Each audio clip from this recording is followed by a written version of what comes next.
Welcome to another video from ultimateged.com. In this video, we will be looking at some common GED math questions. Please, it's important you try all the questions. You can also get the full course with over 200 step-by-step videos covering all the topics you need to pass the GED Math Test at ultimateged.com. Okay, let's dive in. Find the slope of the line passing through the points 2, 4, and 6, 5. A. 1 over 4. B. 1 over 2. C. 1. D. 2. The correct answer is A. 1 over 4. To find the slope of a line given 2 points, we will use the slope formula. M equals y2 minus y1 over x2 minus x1. Formulas are given on the GED, so don't worry too much about it. Please note that you can call any of the point 1 or 2. I'm choosing this as 1 and this as 2. We know that when you have a point, the first value is your x and the second value is your y. Since we are calling this point 1, we will have x1, y1 here. Same thing for this. Since we are calling this our point 2, we can call this x2, y2. We just put the values into the formula. We have 5, which is y2, minus 4, which is y1, divided by 6, which is x2, minus 2, which is x1. We simplify. 5 minus 4 is 1, over 6 minus 2, which is 4. So the slope is 1 over 4. Please encourage us to post more videos by liking, sharing, and subscribing. We really appreciate it. The length of a rectangle is represented by 2x plus 1 and the width by x minus 3. Which of the following polynomial expressions represents the area of the rectangle? A. 2x squared minus 6x minus 3. B. 2x squared minus 5x minus 3. C. 2x squared minus 5x plus 3. D. 2x minus 6x plus 3. To solve this question, you have to be familiar with finding the area of a rectangle, and you must also know how to multiply and simplify polynomials. The formula for finding the area of a rectangle will be given to you on the GED formula sheet. It is length times the width. In this question, we are told that the length is 2x plus 1. We can put it in place of the length here. We are also told the width is x minus 3. We replace the width with x minus 3. Next, to find the area, we have to multiply these two polynomials. We will multiply each term in the second polynomial by the terms in the first polynomial. Multiply the 2x by x to get 2x squared. Then multiply 2x by negative 3 to get negative 6x. Now we take the second term. Multiply 1 by x to get 1x, which is the same as x. Finally, multiply 1 by negative 3 to get negative 3. The method we used is commonly known as the FOIL method. I am personally not a fan of most acronyms in math. They bring little benefit and can actually make students get answers wrong. Next, we check if there are like terms we can combine. We can combine negative 6x plus x to get negative 5x. There's nothing more we can combine. Our answer is 2x squared minus 5x minus 3. So the correct option is option B. A company has two products. Product A receives 200 ratings of 5 stars, 150 ratings of 4 stars, and 50 ratings of 3 stars. Product B receives 150 ratings of 5 stars, 150 ratings of 4 stars, and 100 ratings of 3 stars. Which product has the higher weighted average star rating? A. Product A. B. Product B. C. The products have the same weighted average star rating. D. Cannot be determined with the given information. To solve this question, you have to be familiar with weighted average. This question has a lot of steps, but it's not hard. If you miss any step, please watch it again. Let's start by calculating the weighted average of product A. First, multiply each rating by the number of times it was given. 5 stars times 200 ratings equals 1,000. 4 stars times 150 ratings equals 600. 3 stars times 50 ratings equals 150. Next, add these values together. 1000 plus 600 plus 150. This will be 1750. The next step is to add the number of times the ratings were given. That is these values. We have 200 plus 150 plus 50. This will be equal to 400. Finally, we will divide 1750 by the 400. 1750 divided by 400 equals 4.375. So the weighted average for product A is 4.375. Now let's find the weighted average of product B. You can try it out. We are using the ratings for product B. First, multiply each rating by the number of times it was given. 5 stars times 150 ratings equals 750. 4 stars times 150 ratings equals 600. 3 stars times 100 ratings equals 300.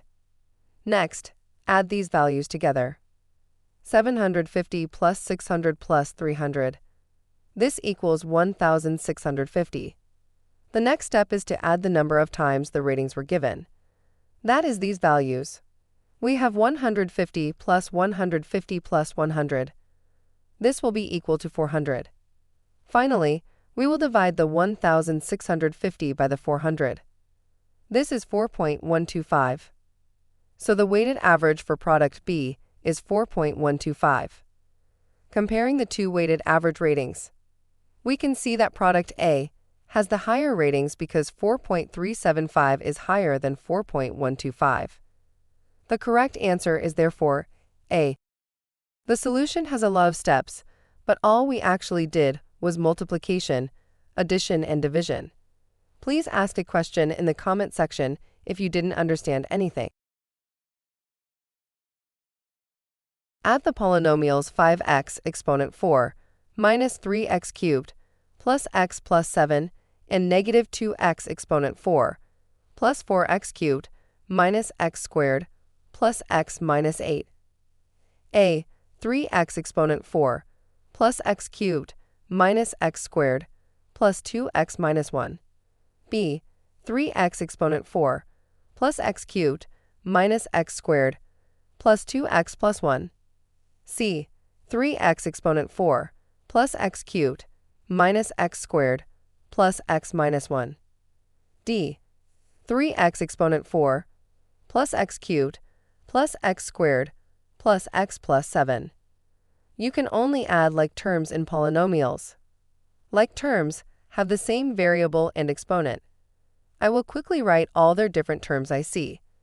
I see an x exponent 4 term, an x exponent 3 term, and x exponent 2 term, an x term, and a constant term. A constant is basically just a number without letters. We write the terms of the first polynomial under their respective terms. Next, we write the terms of the second polynomial under their respective terms. Please note that the minus is the sign of the number after it. That is why we wrote negative 3x cubed. This is because of the minus 3x cubed in the first polynomial. The same idea applies to the negative 2x exponent 4, the negative x exponent 2, and the negative 8 from the second polynomial. Please note that you don't have to write your setup the same way I'm presenting mine. You don't even need a setup. The work is to use any method that will ensure that you add like terms and avoid errors. Let's add. For this addition, you can start from any term, provided you are adding like terms. I will start from the left. We have 5x exponent 4 plus negative 2x exponent 4.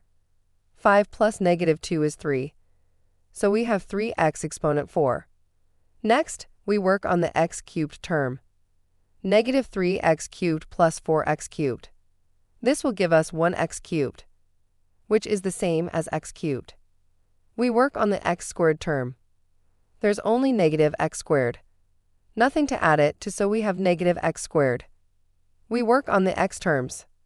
X is the same as 1x, so 1x plus 1x will be 2x. Then finally, we add the constant. 7 plus negative 8 is negative 1. So our answer is A. 3x exponent 4 plus x cubed minus x squared plus 2x minus 1. A bar graph shows the percentage of votes received by 5 candidates in a student council election. If 500 students voted in the election, how many votes did candidate C receive? A. 100 votes. B. 125 votes. C. 150 votes. D. 175 votes. Questions that deals with graphs and percentages are common on the GED. To solve it, we need to first know the percentage of votes candidate C got.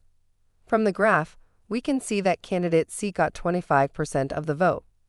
If the total votes cast is 500, then all we need to do to find candidate A's votes is to find 25% of 500.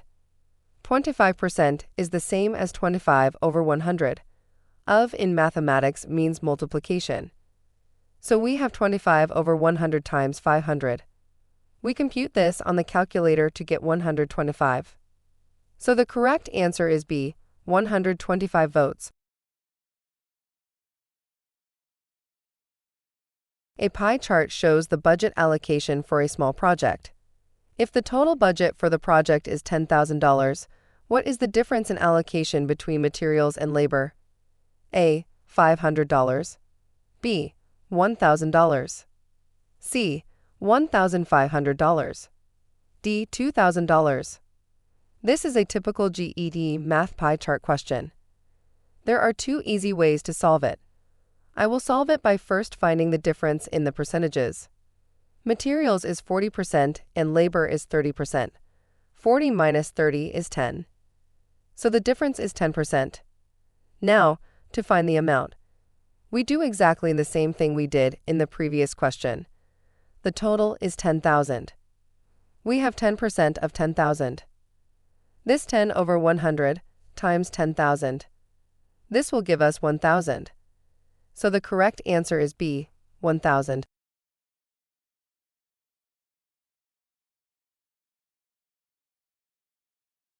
Simplify the expression square root of 2 times square root of 8 minus square root of 12. A. 4 minus 2 times the square root of 6. B. 4 plus 2 times the square root of 6. C. 2 times the square root of 6 minus 4. D. 2 times the square root of 2 minus 2 times the square root of 3. To pass the GED, you must be able to perform operations on exponents and roots or radicals. To solve this question, we have to multiply each term in the parenthesis by the term outside the parenthesis. We have root 2 times root 8. Since both values are under the root sign, you can multiply them and place the value under the root sign. 2 times 8 is 16. So we have root 16, same here. We have root 2 times root 12. 2 times 12 is 24. So we have root 24. Next, we check if we can simplify. To simplify roots or radicals, there are 2 things you are looking at. 1. Is the value under the square root sign a perfect square? Can it be written as a number times itself? 4 is a perfect square. That is 2 times 2. 9 is a perfect square. That is 3 times 3. 16 is a perfect square. That is 4 times 4. Hope you get the point. Here is a list of the first 10 perfect squares. 2. Can the number be written as a perfect square times another number? Example: 8 can be written as the perfect square 4 times 2. If you cannot use 1 or 2, then the radical cannot be simplified. Let's simplify our question. For the root 16, we can see that 16 is a perfect square. That is 4 times 4. So the square root of 16 is 4. For the root 24, we can see that it is not a perfect square. We find out if we can write it as a perfect square times another number. 24 can be written as the perfect square 4 times 6. We can find the square root of the 4. 2 times 2 is 4. So square root of 4 is 2. Since we did not find the square root of the 6, it will remain under the root sign. So we have 2 times root 6. Our final answer is therefore 4 minus 2 times square root of 6. The correct answer is therefore option A. convert 96 inches to feet. We are given our conversion factor as 1 foot equals 12 inches. This is a simple question. Please do not get confused when a question like this is made a word problem. This same question could have been: Sarah is building a garden fence. She has a long piece of wood that is 96 inches long. To calculate how many fence posts she needs, she wants to know the length of the wood in feet. How many feet long is Sarah's piece of wood? We can use proportions to solve this, but the best setup looks like this. We will look at proportions later. You'll first write down what you are converting. In this case, 96 inches. Then you'll bring your conversion factor. You want to write it in a fraction form such that the inches will cancel out. Here, we will write 1 foot over 12 inches. The inches can cancel out. We now have 96 times 1 foot over 12. This will give us 8 feet. So 96 inches is 8 feet. Let's take an example to make this clearer. Convert 6 feet to inches. We are given our conversion factor as 1 foot equals 12 inches. You'll first write down what you are converting. In this case, 6 feet. Then you'll bring your conversion factor. You want to write it in a fraction form such that the feet will cancel out. Here, we will write 12 inches over 1 foot. The feet can cancel out. We now have 6 times 12 inches over 1. This will give us 72 inches. So 6 feet is 72 inches. Given the function f of x equals 2x squared plus 3, find f of negative 2. A, negative 1. B, 7. C, 11. D, 19. To find f of negative 2, we need to substitute negative 2 for x in the function. Wherever you see x, just replace it with negative 2. So we have f of negative 2 equals 2 times negative 2 squared plus 3. Please be very careful when substituting a negative number. I always put it in parentheses. This is to make sure the negative is also squared. Now we will use the order of operation to get the answer. If you're not familiar with the order of operations, please check the links below this video and watch it. From the order of operations, we will have to do the negative 2 squared first. Negative 2 squared is 4. So we have f of negative 2 equals 2 times 4 plus 3. Next, from the order of operations, we will do the multiplication by 2. 2 times 4 is 8. So we have f of negative 2 equals 8 plus 3. Then finally we will add 8 to 3. This will give 11 as our answer. So the correct answer is C. Let's look at a common twist to this type of function question.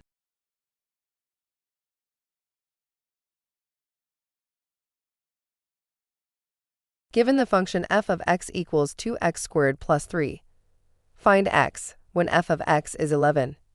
A, negative 1. B, 1. C, 2.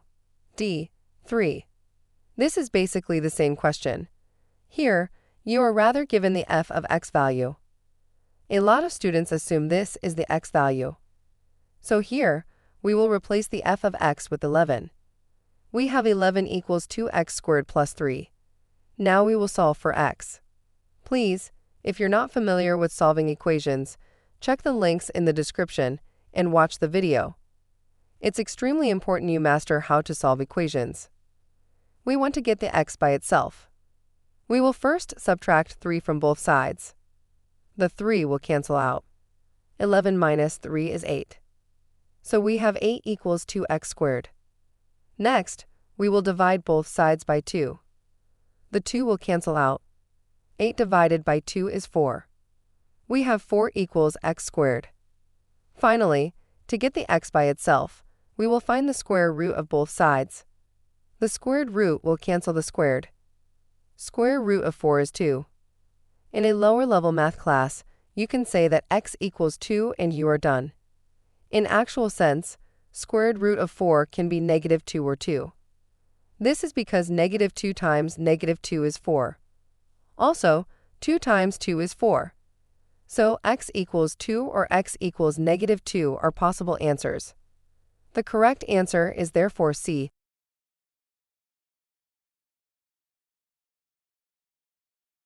What is the surface area of the given cone? A. 150.72 centimeters squared. B.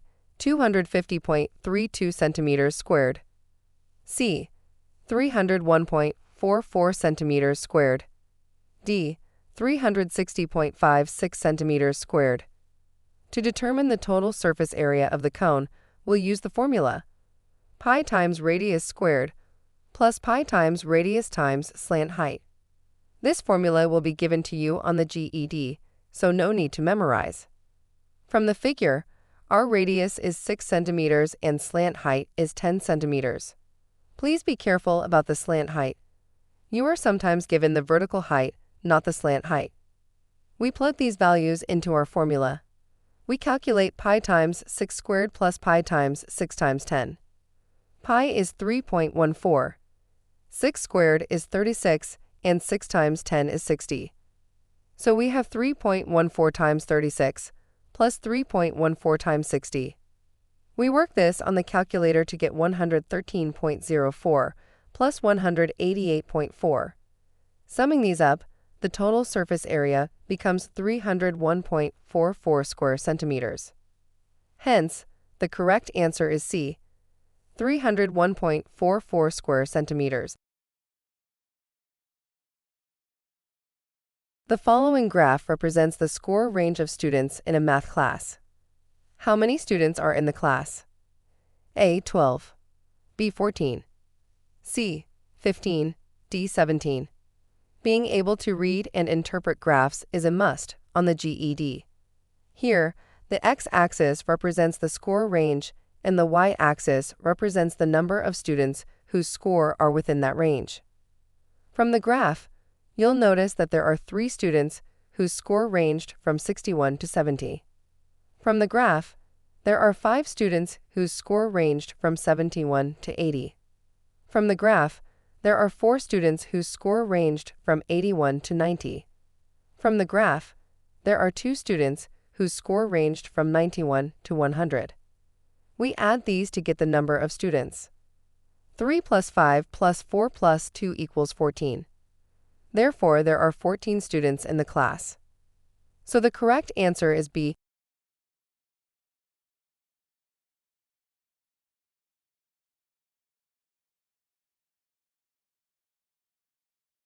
The following graph represents the score range of students in a math class. What percentage of students failed the test if the passing score is 71? A. 21.43%. B. 30.51%. C. 18.77%. D. 15.05%. Please, it's very important you master how to find percentages, especially from graphs. From the graph, we can see that 3 students scored 61 to 70. All the other students scored 71 or above. Percentage of students that failed will be the number of students that failed, which is 3, over the total number of students, which is 14, like we saw in the previous question. This will be multiplied by 100 to get the percentage. Compute this on the calculator to get 21.43% failed. The correct answer is therefore A. With what you just learned, you should be able to answer questions like what percentage of students passed and what percentage of students scored 71 to 80.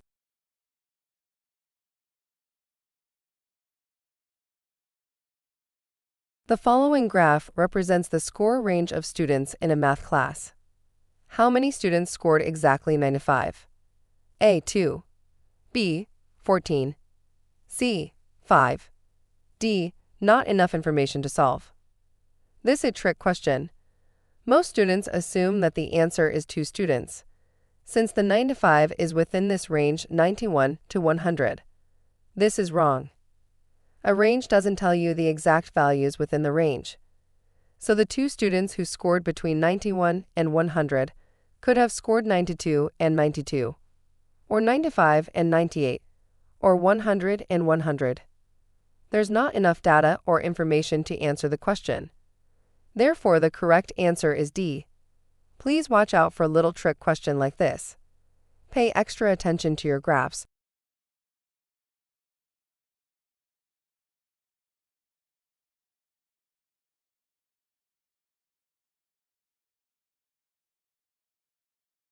If a line has a slope of -2/3, what is the slope of a line that is perpendicular to it?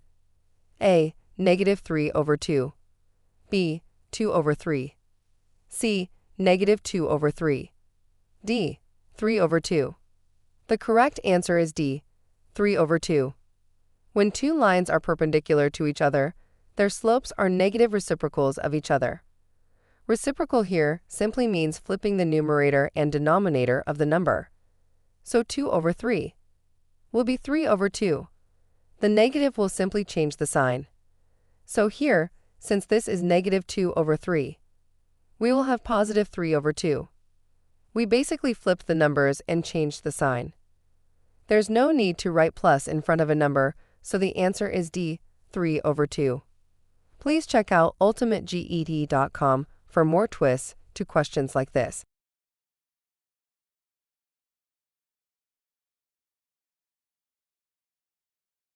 What is the value of x in the diagram below? A. 60. B. 25. C. 75. D. 40. The work here is being able to identify that this is angles on a straight line. Angles on a straight line adds up to 180 degrees. Once you know that, you will just add everything and equate it to 180, then solve the resulting equation. So here, we will add 75 plus x plus 20 plus 25 equals 180. We can add the numbers 75 plus 20 plus 25 to get 120. So we have x plus 120 equals 180. We can subtract 120 from both sides. The 120 will cancel out. 180 minus 120 is 60. So x is 60. Therefore, the correct answer is A, 60. Samantha is painting a rectangular mural on a wall. The entire wall is 15 feet long and 10 feet wide. She decides to leave a 2-foot wide unpainted border all around the mural. What is the area of the painted portion of the mural? A. 60 square feet. B. 66 square feet. C. 110 square feet. D. 94 square feet. We looked at a similar question in our September GED 2023 video. That is question 19. We encourage you to watch that video. Find out the similarities and difference with this question and why we used slightly different approach. Okay, let's solve the question. For questions like this, it's a good practice to get a diagram so you can picture what is going on. Here is our wall. This is the painted portion of the mural.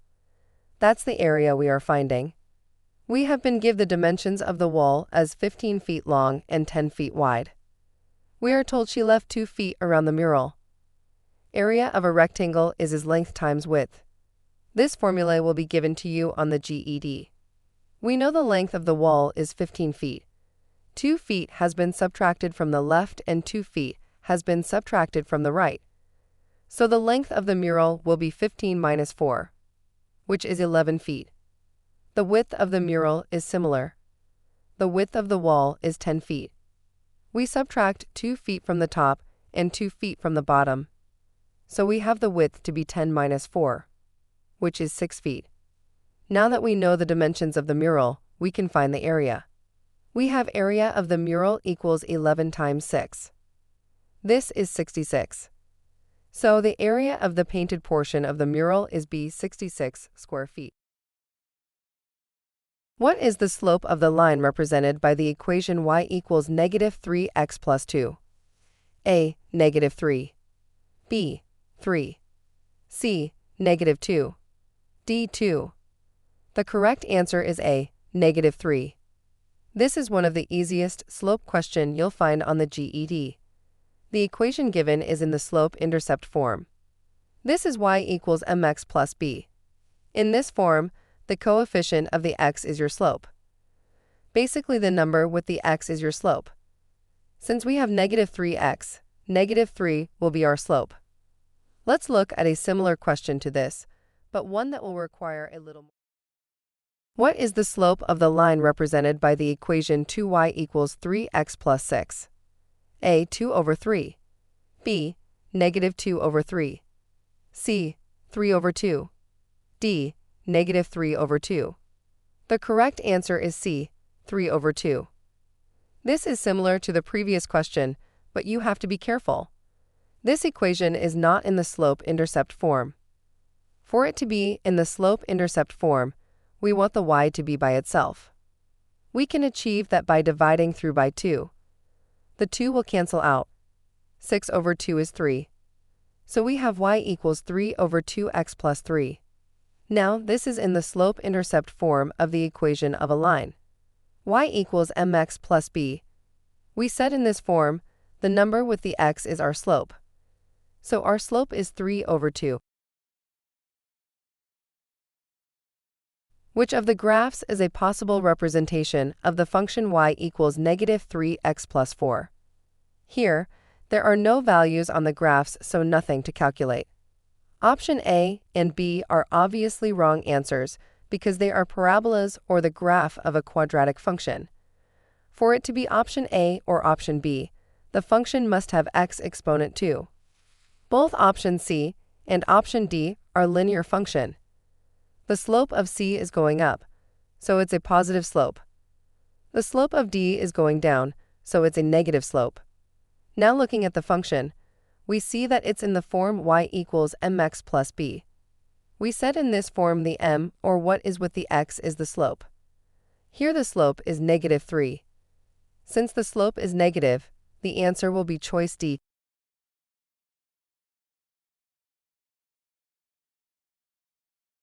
A student's average score on 4 tests is 85. What does the student need to score on the 5th test to raise their average to 90? A, 80. B, 90. C, 100. D, 110. This is a typical average or mean question.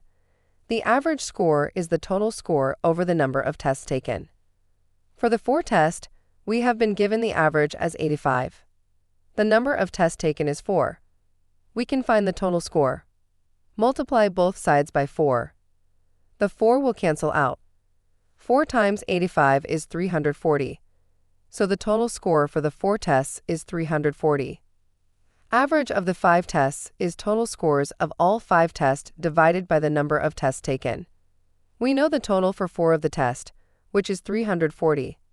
Let's represent the score for the 5th test by x.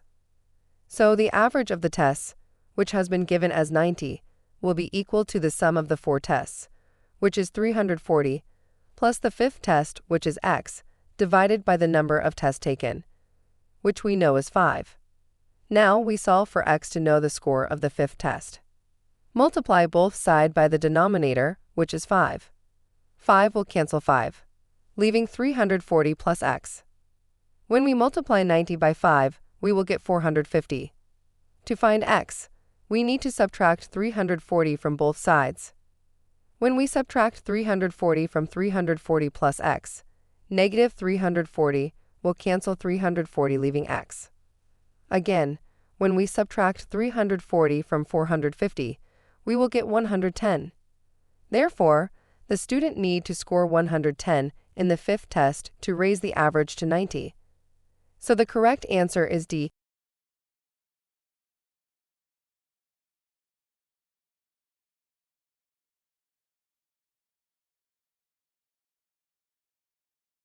A line M passes through the point negative 2, 4 and has a slope of negative 2. Which of the following points also lies on the line M? A, negative 4, 6. B, negative 1, 2. C, 0, 2. D, 3, negative 2. Slope questions are also very common on the GED. We have a video on slopes. You can check it for more. For this question, we have been given a point and a slope. So we will start with the point-slope formula, which will be given to you on the GED. Y minus y1 equals m, in parenthesis, x minus x1. Our work is to change it to the slope-intercept form so that we can input the values in the choices. x1 and y1 are the values of the point you have been given, and m is the slope. We put these values into the equation. We have y minus 4 equals negative 2 in parentheses, x minus negative 2. Minus negative 2 can simply be written as plus 2. We expand. Negative 2 times x is negative 2x. Negative 2 times 2 is negative 4. So we have y minus 4 equals negative 2x minus 4. We want the y to be on one side of the equation. We will add 4 to both sides. The 4 will cancel out. So we have y equals negative 2x. Now that we have the equation in the slope-intercept form, we can input our x values from the option and check if we will get our y value. Let's start with option A. The x value is negative 4 and the y value is 6. We have y equals negative 2 times negative 4. Negative 2 times negative 4 is 8. It is not 6, so choice A is wrong. Let's check choice B. We input our x value. We have y equals negative 2 times negative 1. Negative 2 times negative 1 is 2. This is the expected y value, so option B is the correct answer.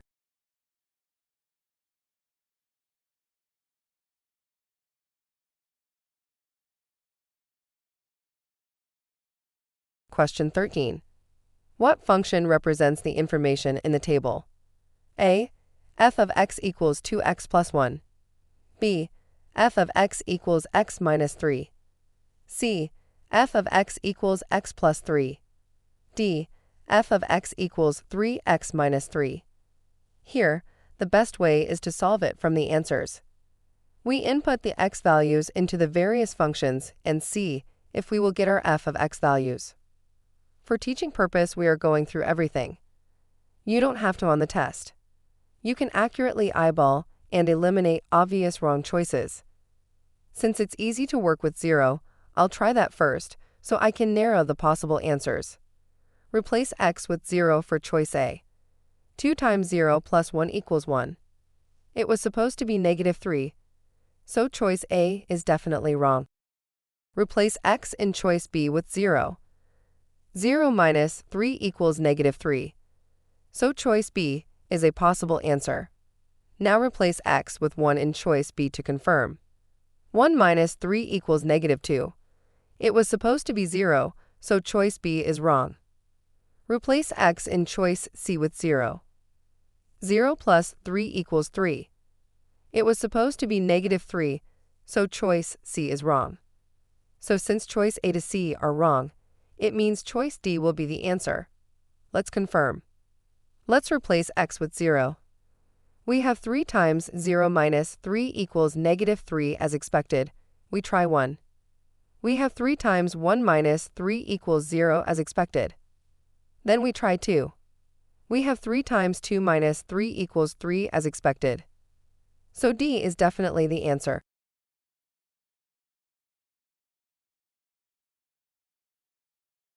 What is the slope of the line below? A. 1. B. Negative 1.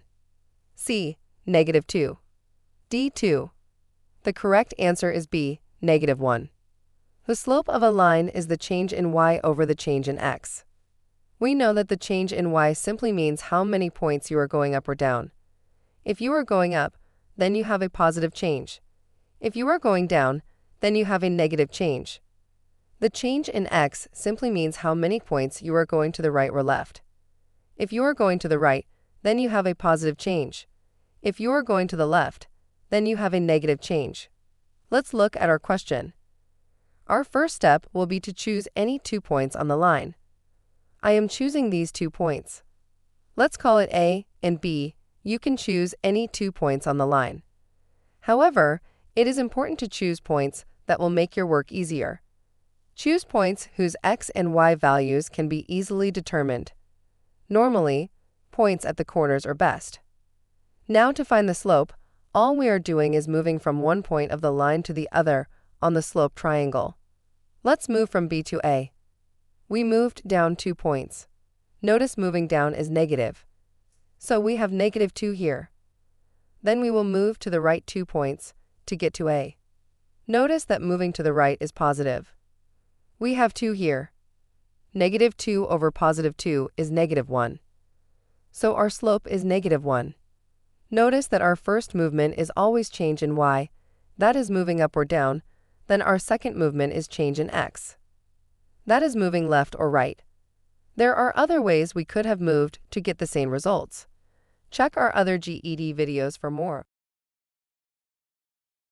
In a basketball practice session, two players, player X and player Y, were practicing free throws. Player X attempted 60 free throws and successfully made 33 of them. Player Y attempted 30 free throws and made 18. Based on their shooting percentages, who is the more accurate free throw shooter? A. Player X. B. Player Y. C. Both have the same shooting percentage. D. Cannot be determined. Comparison questions are common on the GED Math. Here, you've been told to compare based on their shooting percentage. To find the shooting percentage, we have to divide the number of successful shots by the total number of attempts and multiply it by 100. From the question, player X has attempted a total of 60 free throws. Out of these, player X has successfully made 33 shots. To calculate player X's shooting percentage, divide the number of successful shots, 33, by the total number of attempts, 60. Then multiply by 100. We do this on the calculator to get 55%. So player X's shooting percentage is 55%. From the question, player Y has attempted a total of 30 free throws. Out of these, player Y has successfully made 18 shots. To calculate player Y's shooting percentage, divide the number of successful shots, 18, by the total number of attempts, 30. Then multiply by 100. We do this on the calculator to get 60%. So player Y's shooting percentage is 60%. Based on the calculated shooting percentages, player Y is the more accurate free throw shooter. The correct answer is therefore B, player Y. A rectangular field is to be fenced. The length of the field is twice its width. If the width of the field is represented as S meters, what expression represents the total amount of fencing needed to enclose the entire field? A. 2S plus 4. B. 6S. C. 6S plus 2. D. 4S plus 2. Questions in which the answer is an expression is also common on the GED. You have to be familiar with geometry word problems that requires you to find the area or perimeter. Here, we are talking about fencing, so the question is about perimeter. If the question was, how much grass will cover the field, we will be looking at the area. The formula for perimeter will be given to you on the GED. This is twice the length plus twice the width. From the question, we are told that the width is S, so we can replace the width with S. From the question, we are told that the length of the field is twice its width. So length equals 2 times width. But we know that the width is S, so this will be length equals 2S. We put this into the perimeter formula. We have 2 times 2S, plus 2 times S. 2 times 2S is 4S. So we have 4S plus 2S. This will give us 6S. Therefore, the expression that represents the total amount of fencing needed to enclose the field is 6S. So the correct answer is B.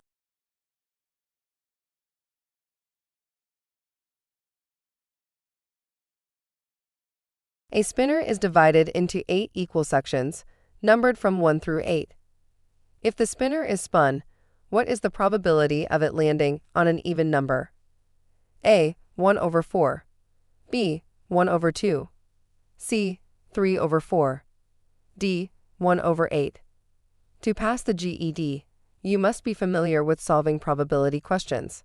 To find the probability of landing on an even number, we need to count how many even numbers there are on the spinner, and then divide that by the total number of sections on the spinner. We are told the spinner has 8 sections numbered 1 to 8. Even numbers are simply multiples of 2. The even numbers between 1 and 8 are 2, 4, 6, and 8. So, there are 4 even numbers. Therefore, the probability of landing on an even number is the number of even sections, 4, divided by the total number of sections, 8. We can simplify the fraction. Reduce by 4. 4 divided by 4 is 1. 8 divided by 4 is 2. The probability of the spinner landing on an even number is 1 over 2. So the correct answer is B, 1 over 2.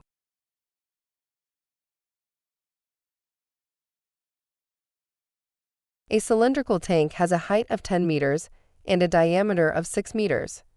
The tank is filled with water up to a height of 8 meters. What is the volume of the water in the tank? A. 150.72 cubic meters.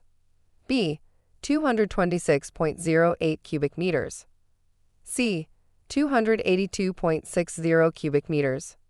D. 339.12 cubic meters. Let's have a pictorial representation of the information given. Taking this as our cylinder. The height given is 10 meters and the diameter is 6 meters. The water is only filled to 8 meters of the height of the cylindrical tank. Note that liquids take the shape of the container in which they fill. So the diameter of the water will be the same as that of the cylindrical tank, which is 6 meters. The formula for finding the volume of the water is pi r squared h. Pi has been given to us. It is 3.14. We know the height as 8 meters. We don't know the radius. However, we have been given the diameter of the cylinder as 6 meters. Radius is diameter divided by 2, so the radius is 6 over 2, which is 3. Substituting the values, we have 3.14 times 3 squared times 8. 3 squared is 3 times 3, which is 9. This gives us 3.14 times 9 times 8. Now to get the volume of the water, we multiply 3.14 by 9 and by 8. And this gives us 226.08 meter cube as the volume of the water. So the correct answer is B, 226.08 cubic meters.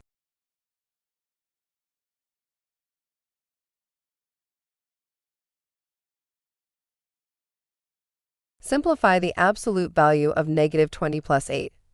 A. 8. B. 12. C. 20. D. 28.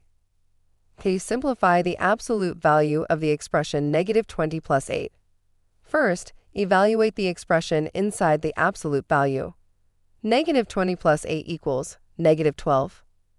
Now take the absolute value of negative 12. The absolute value of both a negative number or positive number is positive. The absolute value of negative 12 is therefore 12. Hence, the correct answer is option B, 12. What inequality is represented by the number line? A. Negative 4 is less than or equal to x, which is less than or equal to 3. B. Negative 4 is greater than x, which is greater than 3. C. Negative 4 is less than x, which is less than 3. D. Negative 4 is greater than or equal to x, which is greater than or equal to 3. There are 3 things we are looking at here. The first is the endpoints. Here, we have negative 4 and 3. We can see that all the answer choice have negative 4 and 3, so we cannot eliminate any of the choices. Next, we look at if the endpoint is shaded or not shaded. If it is shaded, then the inequality must have an equal sign. If it is not shaded, then the inequality does not have an equal sign. Both endpoints are not shaded, so we can eliminate choice A and choice D. They have equal sign. Finally, we pick a number to represent our x. The number must fall on the line we are writing the inequality for. I will use 1. You can use any of these numbers. Check which answer choice will be true. For choice B, we have negative 4 is greater than 1, which is greater than 3. This statement is not true. Negative 4 is not greater than 1, and 1 is not greater than 3. This leaves option C as the answer. We can verify. We are still using 1 for x. Negative 4 is less than 1, which is less than 3. This statement is true. So we confirmed that C is the answer. Jenny is saving money for a new bike. She already has $50 and plans to save $10 each week. Write an equation that represents the total amount of money M that Jenny will have after X weeks. A. M equals 50x plus 10. B. m equals 10x plus 50. C. m equals 50x minus 10. D. m equals 10x minus 50. This is a two-step equation that is very common on the GED. We cover it extensively on our GED Math course. Please check it out at ultimateged.com to learn all the twists to two-step equations, word problems, and much more. For this question, there are three parts. The total. Here, we have been told it is m. So we have m equals. Next, we have the recurring. This is the value that keeps repeating. This is the value with the x. We have $10 each week, so this will be 10x. Then finally, we have our constant. Here, it is $50. Since she has the $50, we will have plus 50. Therefore, option B is the answer. M equals 10x plus 50. What is the y-intercept of the graph? A. 1. B. -1. C. -2. D. 2. The correct answer is D. 2.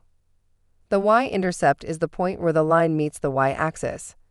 This is our y-axis. The line meets the y-axis at this point. The value here is 2, therefore the y-intercept is 2. You could have been asked to find the x-intercept. This is simply the point the line meets the x-axis, so this will be that point. Therefore, the x-intercept is 1.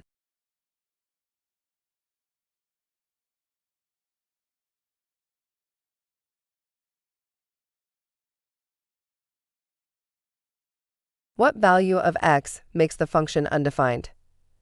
A. X equals 2. B. X equals -2. C. X equals 3. D. X equals -3. There are two conditions that makes a function undefined. 1. A function is undefined if the denominator of the fraction is 0. Example, 5/0 is undefined. 2. A function is undefined for the square root of a negative number. Example, the square root of -9 is undefined. For this question, the function will be undefined if the denominator is 0. So we want an x value that will make the denominator 0. You do not need to do any major calculation for this question. Which of the answer choices can replace x to get 0? We can see that if we replace the x in the function with -2, we will get -2 plus 2, which is 0. So the x value that makes this function undefined is -2. Therefore, the correct answer is B. Please check out ultimateged.com for the other form of undefined and more. On a coordinate plane, plot the following 4 points. A. -4, -3. B. -4, 2. C. 5, 2. And D. 5, -3. After plotting these points, connect them in the order A to B, B to C, C to D, and D to A to form a figure. What is the figure formed? To answer this question, you have to know how to plot points on the coordinate plane and also identify shapes.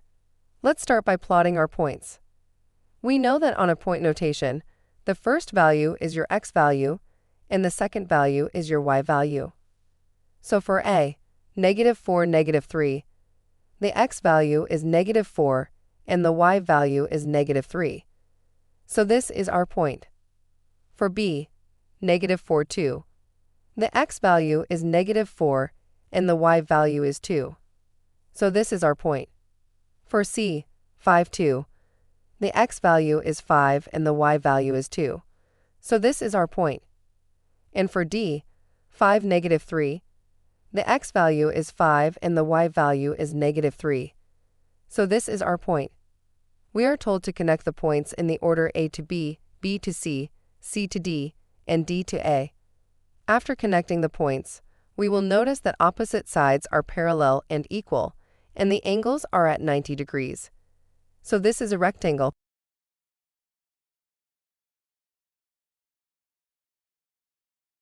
A line graph shows the sales of a product over 5 days. On day 1, the sales were 40 units, and they increased by 10 units each day. What were the total sales for the 5-day period? To know the sales made for all the 5 days, first, we have to know the sales units for each of the days. And after that, we add all the sales units. Since the number of days were 5, number from 1 to 5 to represent the days. Now with the sales units, we are given that, on day 1, the sales were 40. But from day 2 to 5, the sales units increased by 10 units each day. So for day 2, add 10 to the sales unit of day 1, which is 40 plus 10, and that will be 50. The same way, on day 3 too, the sales increased by 10 units. So add 10 to the second day's sales, which is 50 plus 10 equals 60. Likewise, add 10 to the 60 units for day 4, which is 60 plus 10 equals 70. Lastly, also increase the sales unit for day 4 by 10. That's 70 plus 10 equals 80. Now since we have the sales units for each day, put all the sales units together to get the total, which is 40 plus 50 plus 60 plus 70 plus 80, and that equals 300 units. Hence, the total sales units for the 5 days period is 300 units.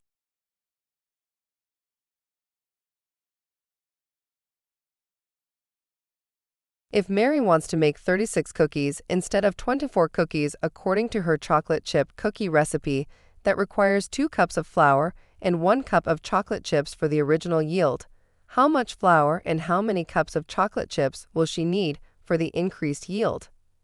A. 3 cups of flour and 1.5 cups of chocolate chips. B. 2.5 cups of flour and 1.5 cups of chocolate chips. C. 3 cups of flour and 2 cups of chocolate chips. D. 2.5 cups of flour and 2 cups of chocolate chips. This is a typical GED math proportion question. Setting up proportions is one of the most important skills needed to pass the GED. Let's represent the cups of flour by X and the cups of chocolate chips by Y. For a proportion, there is a conversion factor that has been given. Here, for the flour, we know Mary used 2 cups to make 24 cookies. Also for the chocolate, we know she used 1 cup to make 24 cookies. Then we will set up the unknown. We know she wants to make 36 cookies, so we put it here. We don't know how many cups of flour she'll use, so we represent it by X. Once we have set up our proportion, we will cross multiply. 36 times 2 is 72. Then X times 24 is 24X. Finally, we will solve for the X. Divide both sides by 24. The 24 will cancel out. 72 divided by 24 is 3. So she will need 3 cups of flour. Now let's look at the cups of chocolate chips she'll need. The setup is exactly the same. We know she wants to make 36 cookies, so we will put it here, under the cookies. We don't know how many cups of chocolate chips she needs. We will represent it by Y. Again, we will cross multiply. 36 times 1 is 36. Then Y times 24 is 24Y. We solve for Y, divide through by 24. The 24 will cancel out. 36 divided by 24 is 1.5. So she'll need 1.5 cups of chocolate chips. So the correct answer is A, 3 cups of flour and 1.5 cups of chocolate chips. A bag contains 8 red marbles, 6 blue marbles, and 4 green marbles. If a marble is chosen at random, what is the probability that it is blue? A. 1 over 4. B. 3 over 4. C. 2 over 9. D. 1 over 3. This is a very simple probability question. The probability of choosing a blue marble will be the number of blue marbles over the total number of marbles. Here, we have 6 blue marbles. We divide it by the total, which is 8 plus 6 plus 4. This will give us 18. We can reduce this. 6 divided by 6 is 1, and 18 divided by 6 is 3. So the probability of choosing a blue marble is 1 over 3. Therefore, the correct answer is D.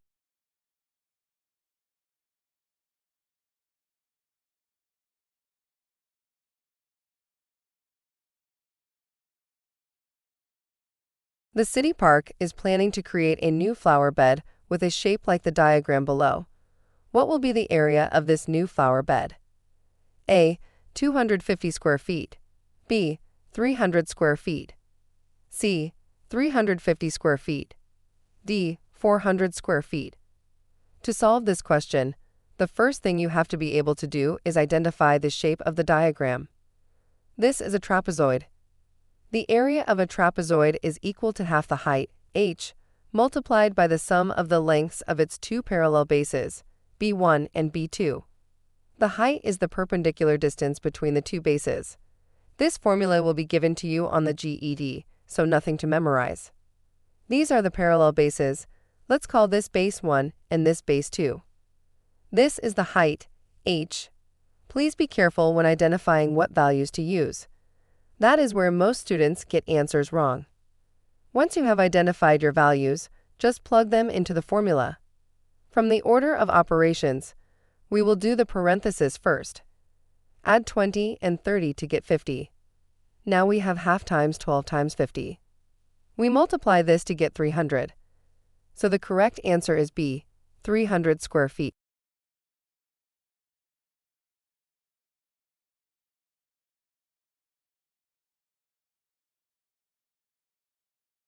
A pie chart shows the distribution of a student's study time by subject. If the student spends 40% of their time studying math, 30% studying science, 10% studying history, and the rest on other subjects, what percentage of their time is spent on other subjects? A. 5%. B. 10%. C. 15%. D. 20%. To solve this question, we need to calculate the percentage of time spent on other subjects. First, we add up the percentages spent on math, science, and history, which is 40% plus 30% plus 10%, resulting in 80%. Now, to find the percentage spent on other subjects, we subtract 80% from 100% because the total percentage of study time is 100%. The total percentage in a pie chart is always 100%. This is 20%. So, the answer is D, 20%. The student spends 20% of their time on other subjects.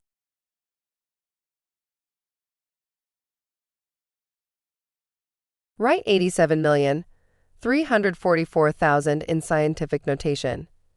To have a scientific notation, we want to move the decimal point behind the first non-zero digit. In this case, it will be behind the 8.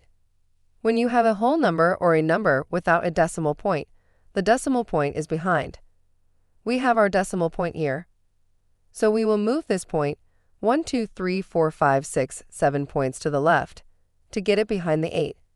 This is represented as 10 to the power 7. This is because we moved 7 times to the left. If we had moved to the right, it would have been -7. We write our 8.7344 times 10 to the power 7. Notice we left out the zeros in our answer. Writing it does not change the answer. This is our final answer.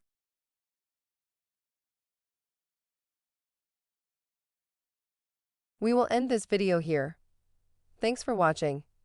Please don't forget to get the full course at ultimateged.com.